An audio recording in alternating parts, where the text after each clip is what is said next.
There are two saints that didn't always get along with each other. And the church made sure that they did by putting their feast day on the same day. Anyone know who I'm talking about? Peter and Paul. You're correct. Peter and Paul. Let's look. If you ever think you're no good enough,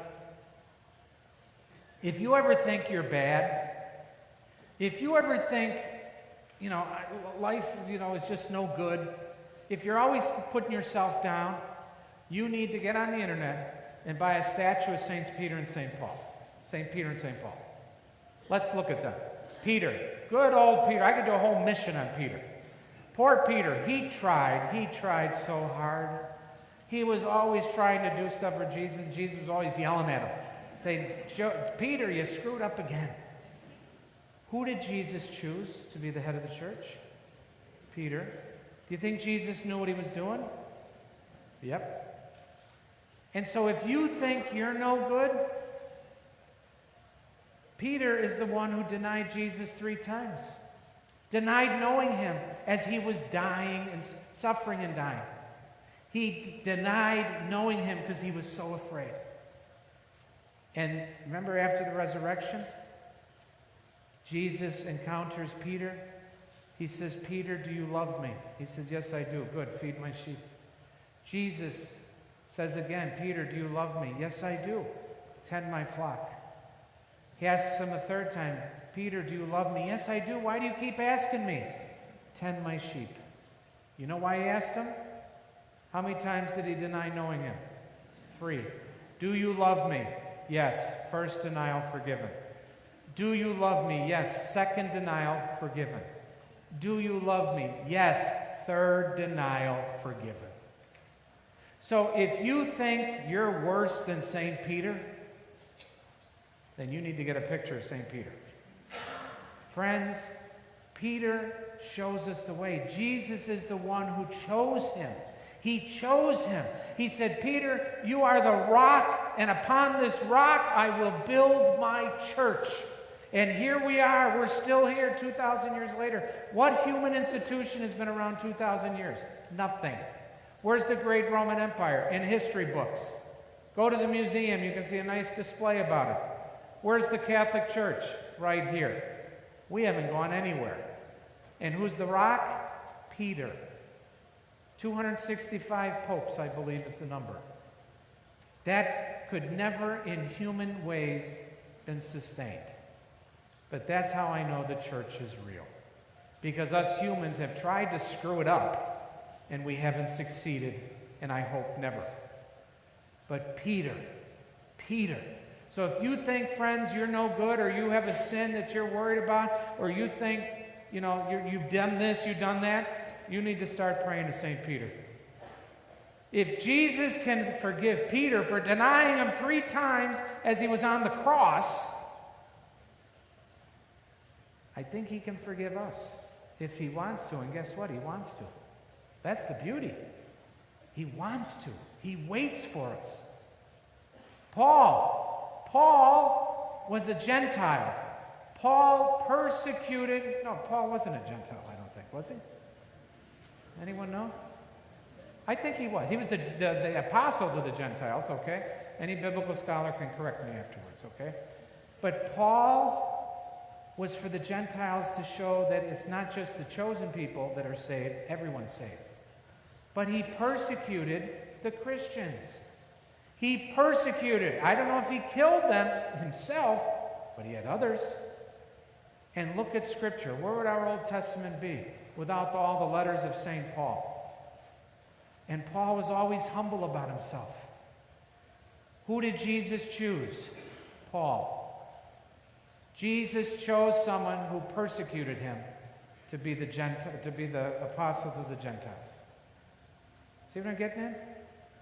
So I hope none of us are thinking we're too bad. Because if you are, that means you're better in badness than Peter and Paul. If you have a problem with that, go home on the internet and order a statue of Saints Peter and Paul and start praying to them. Jesus knew what he was doing. I read an article years ago. Some business guy on Wall Street, he decided to do an analysis of Jesus' choice of the 12 disciples. I think Jesus got a C-. He got a C- in business terms. He did not choose the right people. I'm here to say Jesus chose the right people. And these are the people, they are our older brothers and sisters. It's because of those apostles who went out and spread the faith as Jesus laid hands on them at Pentecost. It's because of them that you and I are here today. Our 3 churches would not be where they are if it wasn't for the disciples going out. And so I would give Jesus an A+++. He knew what he was doing, and he knew our brokenness. But still, when I come across some people who are rigid and people who are constantly putting down the church or everyone else that they're not good enough, they don't understand the gospel. The gospel's about mercy. The gospel's about forgiveness. I had a man once said, I don't go to church anymore. It's all filled with hypocrites and sinners. I said, yes, it is, and we have room for you. We're all sinners, but we're all redeemed. Sin doesn't define us. What defines us is we are a child of God.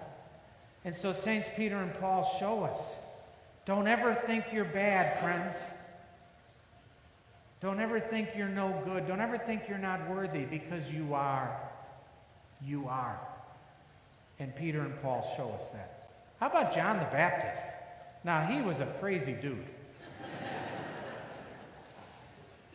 He was out in the desert wearing wild skins and eating wild honey and locusts. Could you imagine, what would you do if I came walking in here in wild skins? Whatever that would look like, okay? And wild honey I'd probably try, but unless there's chocolate on that locust, I'm not even going near it. But that's what John did, and he was proclaiming, prepare the way of the Lord, prepare. Look at what John did. Remember the visitation? When Mary went to visit to help her cousin Elizabeth, who was older, having her first child. I have 3 sisters, 11 nieces and nephews. I've had the privilege being at parties over the years. Oh, the baby just kicked, and they let me feel. All of you parents know what I'm talking about. And I'm like, whoa, that's so awesome. The gift of life. What did Scripture say when Mary came into the presence of Elizabeth? The baby leapt with joy. So all you moms out there, you know what a kick feels like. Whoa, whoa! Could you imagine a leap? So from the womb to the tomb, when he was beheaded by Herod, the paranoid, drunken man, and everywhere in between, John the Baptist proclaimed who Jesus was, from the womb to the tomb. How can we be the modern day John the Baptist? You don't have to wear animal skins, but just proclaim who Jesus is. Okay, for all of you curmudgeons out there, for all of you miserable people out there, I now have to tell you who your patron saint is. There is actually a patron saint of curmudgeons and miserable people, grouches. Again, I keep seeing this. I don't know what this means to the person next to you. Saint Jerome.